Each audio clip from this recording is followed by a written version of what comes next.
నా తెలంగాణ ఆడబిడ్డలు తల్లి బంధమై అల్లుకుంటారు. వంతగా కోయిలమ్మలోలే కమ్మని రాగాలు తీశారు.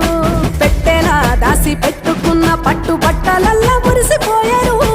జట్టు కట్టి చుట్టూ ఆడుకుంటూ పట్టని రందులు మరిశారు. పట్టు పాలతో పాయసాలమ్మ వండి వాచి పెట్టే వాయనాలమ్మ. గౌరీ వెచ్చటి నైవేద్యాలమ్మ తీరు తీరు వైవిధ్యాలు చూడమ్మ. తల్లి మళ్ళీ మా కొరకు రావమ్మ. కొనగండి కోటల ఆహాహా కొనగండి కోటల కొనగండి కోటల పుట్టలు పుట్ట మన్నులో పూసేని తండ్రులు కానొచ్చే అందాల తోటలు తోట బాటల్ల